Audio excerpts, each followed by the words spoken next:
බලමු කොහොමද speed control කළා වගේම සර්වෝ මෝටර් එක පොසිෂන් එක කන්ට්‍රෝල් කරන්න කියලා.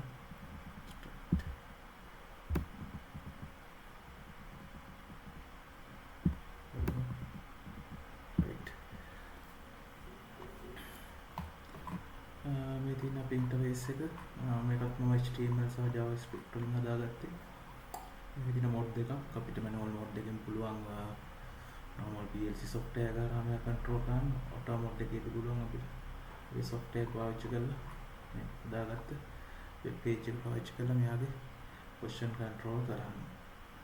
right position control වලදී parameters අපිට දෙකක් ඕනේ. එකක් තමයි speed එක. ඒක තමයි යන්න ඕන position එක. position එක plus වෙන්නත් පුළුවන් minus වෙන්නත් පුළුවන්. මෙයා plus කිව්වොත් එක direction එකට rotate වෙන්න ඕන, minus කිව්වොත් තව direction එකට rotate වෙන්න ඕන. ඇත්තටම මේක තේරුම් ගැනීම පහසු වෙන්නේ මම position එක වට ගන්නට equal වෙන්න settings කරලා තියෙන්නේ. කියන්නේ මෙතන position එක 10යි නම් මේ servo motor එක වට 10ක් කරගෙන ඕන. ඒ විදිහට නමුත් ඇත්තටම ඒක කරන්න ඕනේ අපි servo motor එක connect කරලා තියෙන screw එකක් හරි මොකක්ද තියෙනවා. එයාගේ pitch එක පාවිච්චි කරලා encode එකේ තියෙන resolution එක පාවිච්චි කරලා පොඩි calculation එකකින් අපිට calculate කරන්න පුළුවන් servo motor එකේ shaft එක එක වටයක් කරගෙද්දි කොච්චර distance එකක් මෙයා move වෙනවද කියලා අපි ඒක තමයි කරගන්න ඕනේ මෙතෙන්ට. නමුත් අර මම කියන motor එකක් විතරක් පාවිච්චි කරන නිසා කෙලින්ම වට ගන්න distance එකට equal කරලා තියෙනවා. right අපි බලමු කොහොමද මේක වැඩ කරන්නේ කියලා. මම මුලින්ම මෙතෙන්ට වට දෙකක් කරගෙන කියලා මම set කරන position එක auto වලට මාරු කරලා right ඊට පස්සේ මම කියනවා මෙයාට start වෙන්න කියලා. බලමු මෙයා හරියටම එක direction එකකට මේ plus 2 දීලා තියෙන්නේ. shaft එක වට දෙකක් rotate වෙන්න ඕනේ. 1යි 2යි හරියටම වට දෙකක් rotate වෙලා නවතිනවා.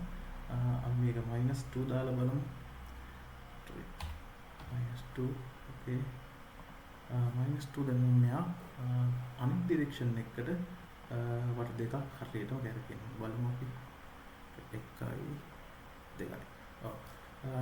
හරියටම අපිට පුළුවන් මේ ඉන්ටර්ෆේස් එක පාවිච්චි කරලා එතකොට අපිට ඕන තැනට move කරන්න ඕන direction එකකට අපිට speed වෙනස් කරලත් මෙයා move කරන්න පුළුවන්. අපිට ටිකක් වැඩි speed එකක් දාමු RPM එක 20 වගේ.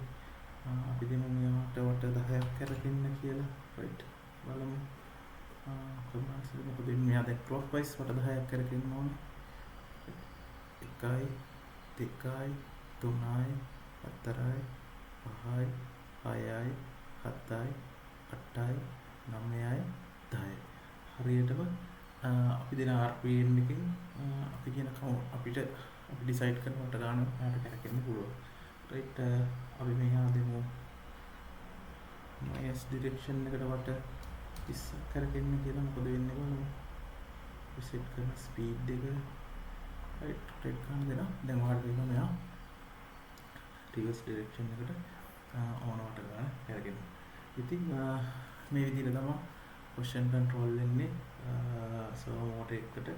ඉතින් අපි මේ තියෙන PLC මේ class එකේ description එක ඔයාලට website එකට ගිහිල්ලා විස්තර බලා ගන්න පුළුවන්. මේකේ තියෙනවා සම්පූර්ණ syllabus content එක දවස් 16කටම දාලා content එක දාලා තියෙනවා.